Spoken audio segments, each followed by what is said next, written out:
Okay. Should we wait a bit for a few more folks to come in? Yeah, it looks like they're rolling in. Oh yeah, okay, so give a couple more minutes.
Okay, just pardon me while I take a bit more time to get everything set up.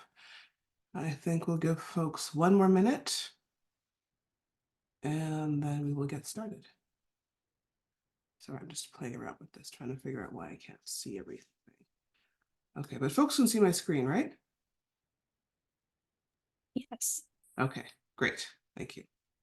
Ooh, I see we got, yay, someone from Toronto, yay, Toronto. See folks from New York, Eastern Ontario, North Carolina. Exciting.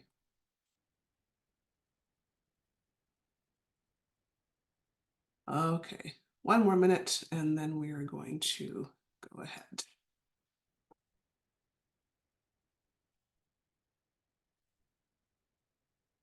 All right. All right, so I'm going to get started now. I imagine folks will continue to roll in as they can. So I would like to take some time to say hello to you all and to welcome you to our Black Allyship community training. So this is me. My name is Dominique, and I am one of Diversio's new DEI trainers. I have well, depending on how you count, I have close to 20 years of professional experience in equity and social justice across many sectors, including post-secondary education, the public service, pardon me, and technology and innovation.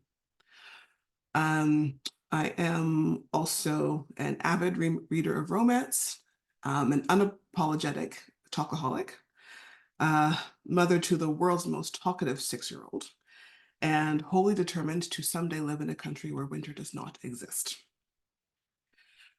I would like to welcome you all again for joining us today. It's so wonderful and humbling to see such a diverse, oh, I love the little emojis, diverse group of folks who are committed to this important topic. Before I get into things, I also want to acknowledge that I'm presenting to you today from Toronto, which is now known as Toronto, which is the traditional territory of many nations, including the Mississaugas of the Credit, the Anishinaabe, the Chippewa, the Haudenosaunee, and the Wendat peoples. I would like to express my gratitude for being able to live and work on this land today, which has been so carefully stewarded by its original inhabitants for thousands upon thousands of years. And I would invite you now to do the same, just silently, just take a moment of gratitude for the original stewards of whatever land you are joining us from today.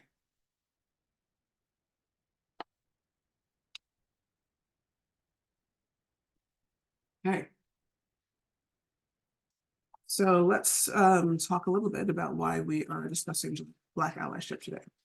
So first thing it is important to acknowledge that we're living in a time of profound social change and heightened awareness of issues of justice and inequity, especially when it comes to racial justice and racial inequity. So in this context, the importance of Black allyship can't be overstated. Black allyship is a concept that calls upon all of us to take an active role in dismantling the structures of discrimination and inequality that have persisted for far too long. And I'm going to run through three or four areas that explain why it's so crucial to pay attention to Black allyship. So first of all, there's the historical context, which I imagine some of you may be already quite familiar with. So to understand the importance of Black allyship, it recognizes the historical injustices that have been faced by Black communities all around the world. From slavery to segregation, from redlining to mass incarceration, Black people have endured centuries of systemic oppression. And to be an ally is to acknowledge this history and commit to making it right, because the legacy of that history is still alive and well in the present moment. But, speaking of more contemporary injustices, so while certainly there have been significant strides towards equality over the past, centuries, the reality that there are still very significant racial disparities that exist for Black communities, particularly in areas like education, employment, and the criminal justice system and healthcare. So Black people continue to face discrimination and violence simply because of assumptions made based on the color of our skin and other superficial characteristics. So if we accept and if we understand that allyship is coming from a place of unity and solidarity with Black communities, then we understand that Black allyship isn't just about fighting for the rights of Black communities at the exclusion of others. It's about creating a society where everybody can thrive. It's about recognizing that injustice anywhere is a threat to justice everywhere. And so when you stand in solidarity with Black communities, what you're doing, what we are doing, is building a stronger and more inclusive world for all. So in that vein, allyship it's not a passive thing. It's about actively challenging our own biases, educating ourselves, and taking meaningful steps to combat inequity in your own communities, in your workplaces, and in your institutions. With respect to Black allyship specifically, Black allyship is about amplifying Black voices and advocating for policy changes that promote access, inclusion, and justice. So in today's training, we're going to delve a bit deeper into these themes and explore what it means to be an effective ally, discuss the challenges and misconceptions around allyship, and learn from one another's experiences. We're also going to highlight the vital role that each of you can play in this ongoing journey. Because allyship is just that, it's a journey, not a destination. It's a journey that we can all take together. So I encourage you to approach today's session with an open heart and a willingness to engage in thoughtful and respectful dialogue. Let's learn, grow, and most importantly, take action together to create a more equitable and just world. So thank you again for being here, and let's get into it. So we've got a brief agenda for today because I do want to make sure that we have time for questions at the end. So we'll start by having a discussion about identity and all the different ways that identity can be expressed and experienced. Then we're going to get more in depth into what allyship is. And then before we do the Q&A, we're going to share some resources for you that will help you continue to learn about allyship on your own time. So if you have any questions during this training, feel free to drop them in the chat. My colleague Kat will be keeping track of them all, and then that way we can discuss them easily at the end. Sound good? Can I see some thumbs up or smiley emojis? Make sure everyone's okay before we get into it. Excellent, thank you. All right, so when we talk about identity, what we need to understand is that all identity is multifaceted. And Black identity is no different from this, right? It's rich and complex, it's highly diverse, and shaped by any number of cultural, social, and historical contexts. So, pardon me, I have a school-age child, so he gets germs and I get the germs too. Anyway, so when it comes to understanding the multifaceted nature of Black identity, adopting an intersectional approach is crucial because there's no one universal way of experiencing life as a Black person or of living life as a Black person. So, intersectionality is a concept that over the course of my experience has become, I think, one of those things that's a bit of like a celebrity term a little bit, but it's also not well understood, at least in my experience. So I want to take a little bit of time to talk a bit more about what intersectionality means in this context. So the term itself was coined by Dr. Kimberly Crenshaw, who's an American legal scholar way back in the early 1990s. And she developed the concept to help people recognize that an individual's experience with privilege and power and their access to opportunities are shaped by the intersection of multiple identities, including race, gender, class, sexuality, ability, and more. And so it's a term that helps us understand that people can face multiple layers of oppression and discrimination due to the particular combination of identities they have. And likewise, people can also experience or have access to multiple layers of power and privilege, sometimes at the very same time. So to give a quick example, race and gender intersectionality is a fairly common example that people will speak about. And in Dr. Crenshaw's early work in particular, she wrote about how Black women often face a unique set of challenges due to the intersection of their gender and race. In other words, due to the intersection of the racism and the sexism that they may encounter, that we may encounter, often in the very same space. So this experience of both racial discrimination and gender-based discrimination makes Black women as a group collectively more vulnerable to systemic inequalities in areas like employment, healthcare, and education.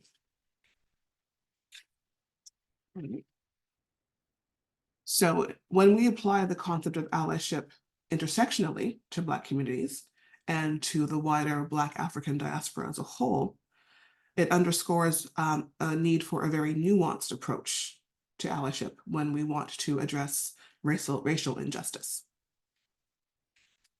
Okay. So what exactly do we mean by allyship? You know, what is it that we're actually talking about here? Well, as I said in the introduction, allyship is an active stance. It is proactively practicing self-awareness, using your power and your privilege to amplify and uplift other people who may not have the same amount or the same degree of power and privilege as you. And it's taking action to dismantle any barriers that are affecting access to opportunity and equity of outcome for equity deserving groups. Pardon me. So the one thing I want to really drive home here, and that I really want you to take away from this conversation, is that ally is not a label that any of us can claim for ourselves if we're coming to this work from a place of privilege. It's a label that may be used by members of the equity deserving group that we're trying to work with or support, but it's not one that we can, and I think that we should claim for ourselves. What the role of an ally is to commit to a practice of allyship. It's a verb, it's active, it's ongoing. And some of the core ways that you can do that are by developing your own self-awareness, raising awareness of other people in your circles, self-education, sharing, communicating and speaking about your allyship journey, what you've learned, taking action, and being really selfless as you do so. And the reason for that is because we want to avoid what's known as performative allyship. Now, I am expecting that many, if not all of you, will be familiar with this term at least. So just to go through it really quickly, performative allyship is something that is self-focused. It's something that a person does just to, go through the motions or present as if they are working in solidarity with equity deserving groups, but they're not really doing it. They're just doing it to show that, to prove or to demonstrate that they're not a bad or a problematic person. That's not what we want. We don't want that. What we want is authentic allyship, which is other focused. So that means you are really taking the time to understand life and experience from someone else, specifically someone who does not have access to the same levels or degrees of power and privilege that you do. And so authentic allyship is about embracing learning and listening, or as I like to say, unlearning as well. You are actively challenging and your own stereotypes and your own learned biases. And you also work in solidarity with equity deserving groups, all without expecting anything in return, right? There's no gold stars, no cookies, no pats on the back. You're doing it because you want to support other people, because you understand that, as we said earlier, threats to justice in one place lead to threats to justice everywhere. And that's not the kind of workplace we want. It's not the kind of world we want. Okay. So when it comes to allyship in the workplace, let's talk about why it is crucial and why it is so very, very important. First, allyship is an important practice because of humans' capacity for unconscious bias. And again, I'm going to assume that everyone on this call is already quite familiar with the concept of unconscious bias. So the only thing that I'm going to say about it here is that while our biases may be unconscious, that doesn't mean that they just come from nowhere, right? They don't just sort of magically get downloaded into our brains from the ether. However, that's a topic for a different conversation and different training. So let's keep it moving to discuss, to discuss the ways in which unconscious bias can have an impact in the workplace. Just like everywhere else, biases show up and, take particular forms in workplaces. As you can see from the slide here, there's research to talk about the lack of allies that can come from folks with power and privilege not addressing their own biases, and the impact that can have on Black Canadians, on Black employees when they're thinking about treatment in terms of hiring and pay and promotion, and even on career advancement. All right, so without having what I would call like a critical mass of Black allies in the workplace, these are the kinds of negative, very real, very concrete negative impacts that Black employees can experience. Allyship is also important because of the persistence of stereotypes and microaggressions. So again, without having a critical mass of a core group of staunch allies in a workplace, stereotypes about the ability, the competence, the potential, and any other number of characteristics of Black employees can abound. So you see there's research here to talk about how unlikely it is, or how strongly Black women feel that they can't bring their whole selves to work. There's research to talk about how Black millennials feel that they are expected to be a representative of their entire race and ethnic background on their primary working teams. So, what's called being the only one phenomenon, the only one at the table, the only one in the room, all those sorts of things.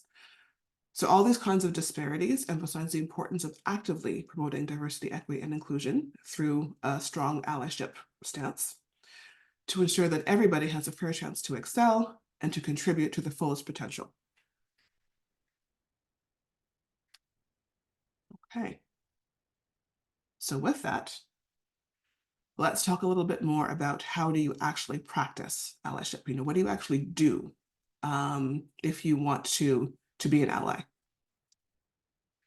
Well, first things first, you take it one step at a time because it is a journey, not a destination.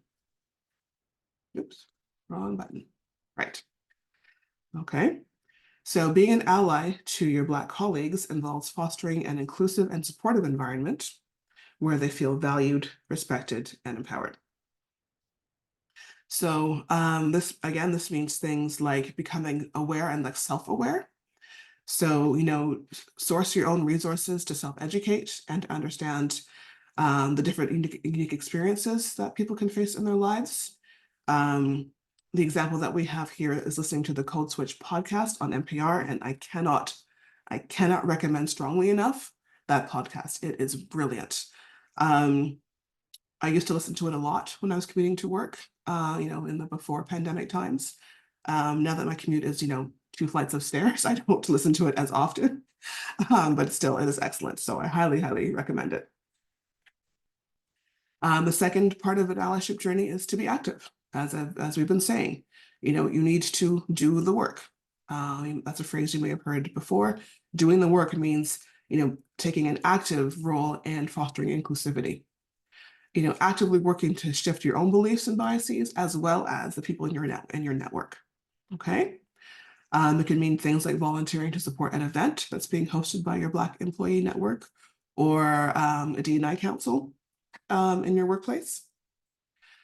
And then it's also about being an advocate. I remember a few years ago, I think it was during one of our lockdown times, I was attending a session on, DEI somewhere, I can't remember who. And the person was speaking about allyship, and the refrain that they kept using was defend, promote, and protect. Defend, promote, and protect.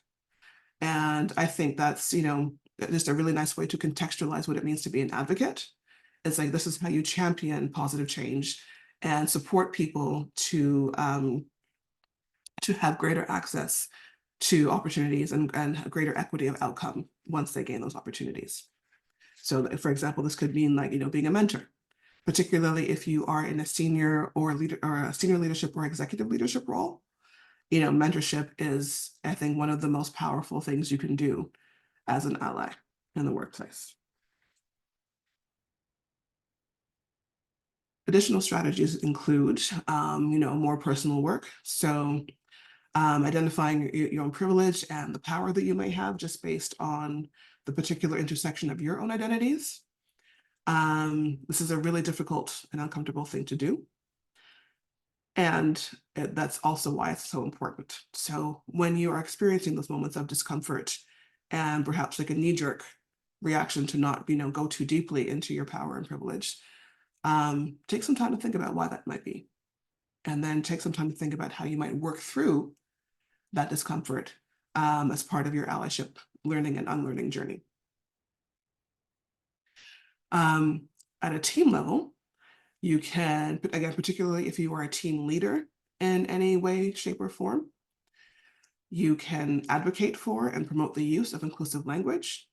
You can collect, curate, and share resources, both the ones that you learned personally on your own time and things that also may be available to you from your internal or external stakeholders. And you can create space for discussions and to amplify your Black colleagues' voices. If you, let's say you build into your a regular cadence in your team meetings, that every 2 weeks, you're going to have a conversation on DEI and share knowledge. And then at the organizational level, this is where you can either help design, or if it's your role, actually design inclusive policies for hiring and promotion and retention. And put in mechanisms to hold leadership accountable to any of the commitments that these policies state.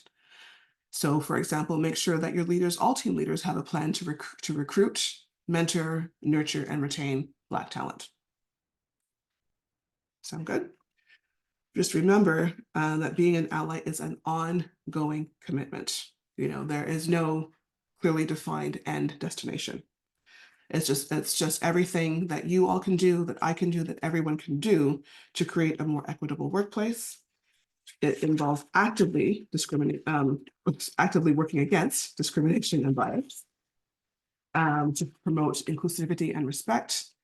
And even if your efforts may seem small to you, or that, it's, you're reaching for low-hanging fruit, don't ever underestimate the power of, your own low-hanging fruit.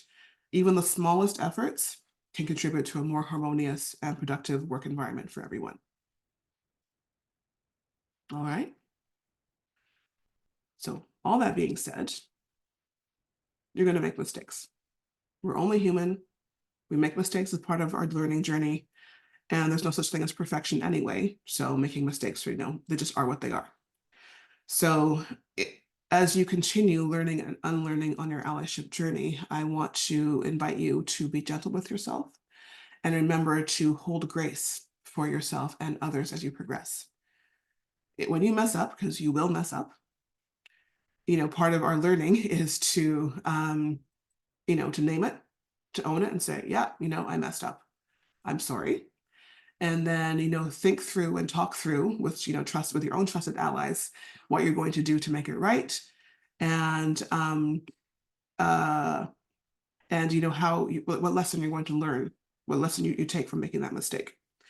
So there's a list of common mistakes here. I have done all of these things. I have done all of them yesterday, 2 weeks ago, and I've been doing this work for a long time, right? So it's not about, whether you're a good person or a bad person.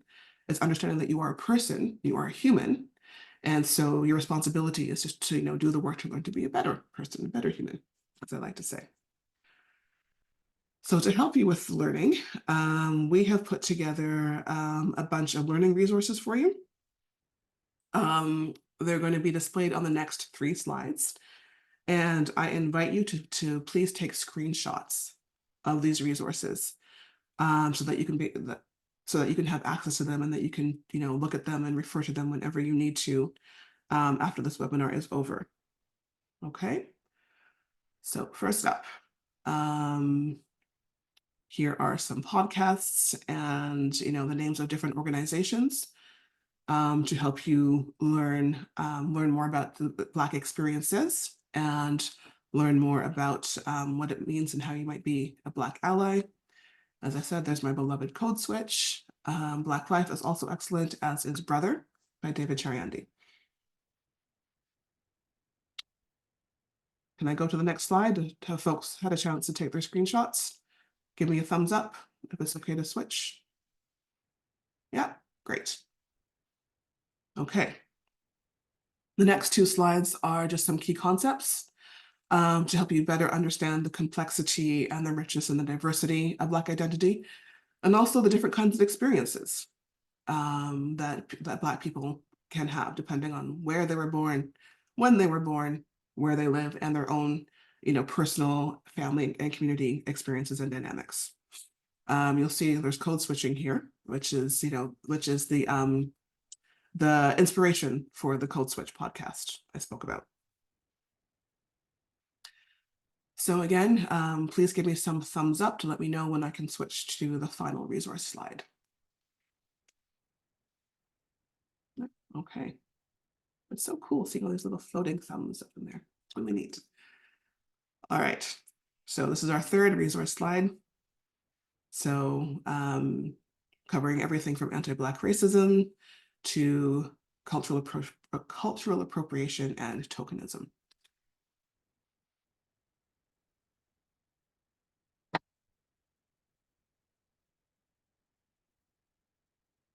Okay. Am I good to go? Awesome. Thank you. All right. Oh, good. It's just before 1 o'clock Eastern time, which is great. So that gives us about 15, 16 minutes to address some questions. So please drop them in the chat. As I mentioned, Kat will be taking care of them. And so going through them all. So I'll give you another minute or so to put in any questions you might have. And then we'll just go through them with the time that we've got left. Kat, do you have a Google Doc for me, or should I just look in the chat?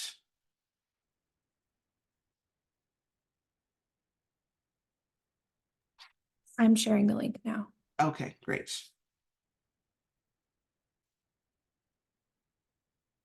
There it is. Okay, first, so I'm going to stop sharing my screen.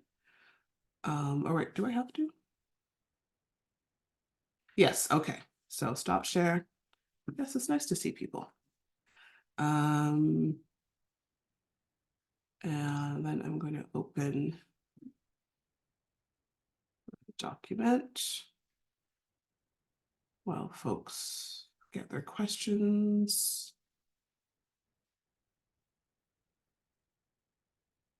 Oh, okay. Okay, so yeah, just please give my colleagues a little bit of time to populate all the questions. And that also gives you some time to think about. Okay.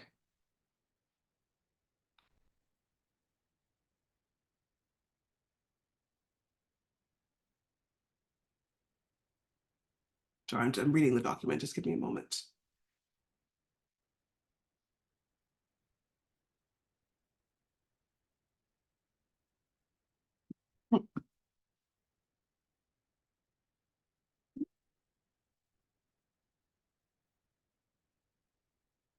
Okay, so I've got a question here. It is, what is a good way to show allyship towards our Black affinity group? I don't want to intrude on their safe space, but I want to show support. Fabulous question.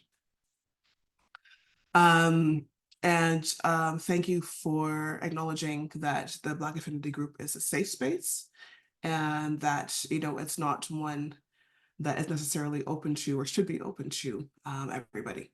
So I am assuming that this affinity group, maybe do they host events? Do they put out resources based on what the things that are discussed in their affinity group? That would be my first, I think that's like your first port of call is that just, you know, show up. If they put out I don't know, if they put out a survey, if they, you know, having a lunch and learn, you know, just show up. I think, you know, having like being, you know, physically or depending on where you are, virtually seen in an event is a really, even though it's like it could be a silent thing, I think it's a very powerful thing because you are being seen. You're showing that you are making the time, you're taking the time out of your own schedule to show up for this group. I would also, you know, talk to your other colleagues to say, hey, our Black affinity group is doing this. Or did you see the Slack channel where they put in, you know, that resource, right? So again, you're using your position to communicate and to amplify the voices of that group. And you know, I expect that over time, members of the group, if they see you enough, they hear from you enough, you know, they may feel comfortable enough to approach you and say, hey, I've noticed, or we've noticed that you have been to all of these different things. Could you help us with whatever, right? And so your physical or virtual presence is a very strong signifier to them that you are someone that they can, you know, work with and learn to trust. Okay, another fabulous question. Where can I go to get help with situational intervention? Ooh, I love that term. Situational intervention around micro instances that show up in the workplace frequently, such as casual use of animated GIFs that border on appropriation. Wow. Oh my goodness. Okay, so I need to sort of think through this one for a moment. So I am going to assume that these are GIFs that are shared perhaps in like a company-wide, you know, Teams chat, Slack channel, intranet, something along those lines. I think so. So the question is like the person is asking where to go to get help. So it's not like this person, they don't necessarily feel comfortable raising the issue on their own, is what I'm taking from this question. And so the person is looking for other places where perhaps, you know, a little bit of a safety numbers kind of thing. So I would start. So if my assumption is correct, I would start by checking in with whoever you're closest to at work already, right? So you've got like a good friend colleague, and I would suggest just raising it with them. It's like, hey, did you see the GIF, whatever that so and so posted? I was really uncomfortable. What do you think? So you're not looking necessarily for agreement here, although of course agreement would be nice if they're also finding it inappropriate. Um, but I think, because this sounds like a situation where it's not like an obvious act of discrimination. So going a more formal route, like let's say speaking to a senior leader or going to HR, is not going to work. I think this is a situation where you have to actually look for your own allies. So people who may be at the same like the same level as you, perhaps if you're a manager or a leader, or again, just people who you hang out with at work, who you chat with offline, and sort of test the waters there and see how folks are feeling. And then I think, based on that, that learning, that first foray, you can do a couple of things. You can, in the moment, so the next time you're on a group call or a Teams chat or whatever it is, and somebody posts a GIF or something that you think is inappropriate, you can just say so. It's like, hey, I think that's inappropriate. And, and maybe take some time to explain why, because you know that you have other folks who will back you up if the person who posted the GIF doesn't receive the feedback with humility and grace. That's one option. Another option is to, let's say, message the person directly after the fact and say, very casually, hey, I saw that you posted a GIF about this. I thought it was really inappropriate, so I did some research, and here's what I found. Here are some links for you for them to do their own self-education. Because I think doing anything more formal is not going to serve you well. Just because if a person is so unaware that what they are posting is can be or actually is inappropriate, they are not going to appreciate effectively, feeling like they're being, brought to the principal office, to use that metaphor. But yeah, those situations are tricky because the power dynamics, especially in a virtual space, it makes the work that much more complex, and you have to be more thoughtful around how you navigate it. Great question, though. Really great question. Anything else?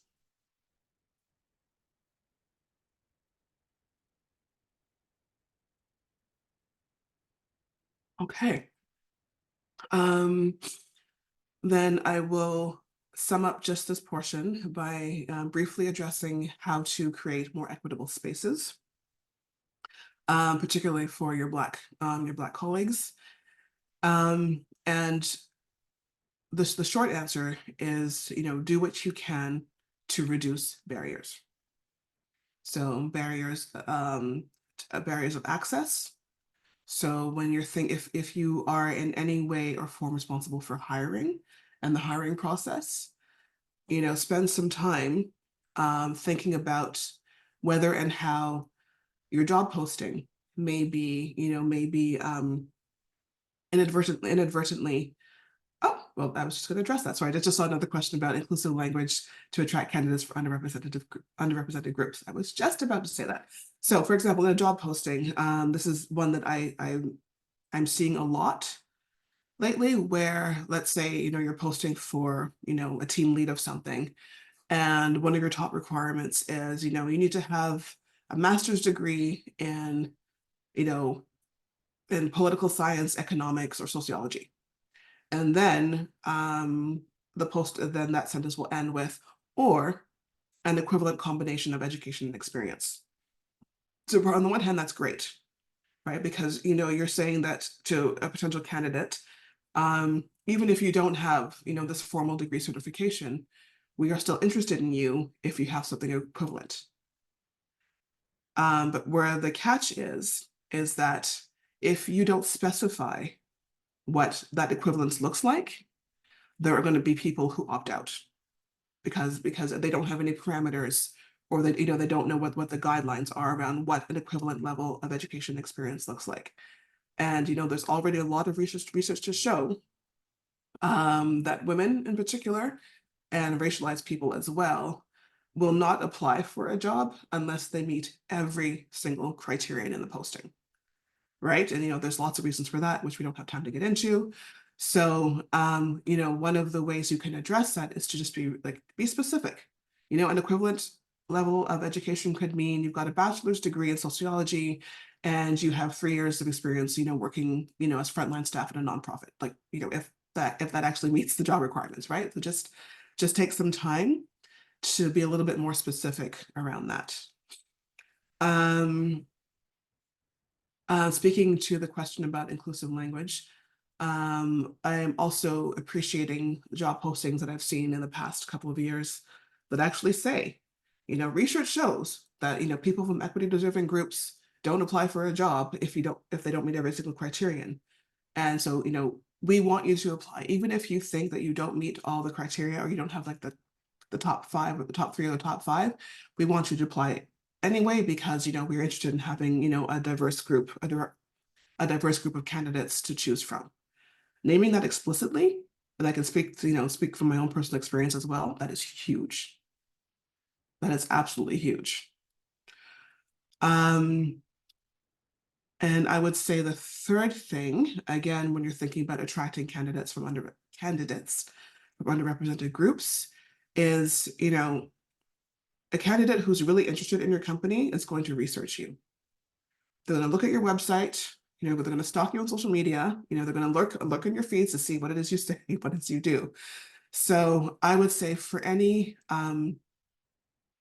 formal or official front-facing communication. So again, your website, if your team or if your organization has like their own LinkedIn page or whatever, the language on that page needs to make it clear that your approach to inclusion is not just about lip service. So it's one thing to have a blurb that says, at company X, we prioritize diversity, equity, and inclusion, blah, blah, blah, blah, blah. And we encourage all candidates to apply. Great. How are you doing that? Use a line or two on your front-facing communications to say, one of the ways we do this is by, supporting, our ERGs with a budget, for example, put some money behind an ERG so they can actually put into practice the things that they are advocating for. Or, we have in our performance management, our performance learning plan, we have certain benchmarks for inclusion and equity that all leaders are required to meet before they can promote or be promoted, right? So again, those very specific, seemingly small things can go a huge way to not just attracting candidates from underrepresented groups, but also keeping them, once they get in the door.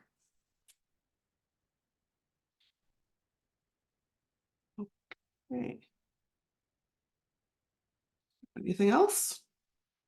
Okay. All right. So I am going to, share my screen one more time. Simply so we can say thank you. Thank you for your time and attention today. Thank you for your questions and your interest. And thank you for your commitment for building, working with us and working amongst yourselves to build a more inclusive and engaged workplace together. If you want to get in touch with Diversio, the contact information is there. If you want to get in touch with me, my information is there as well. Okay, and feel free to screenshot this screen as well. So have a wonderful rest of the day wherever you are, and keep doing the work, and just keep running the marathon. As I say, this is a marathon, not a sprint. Okay, take care, everybody.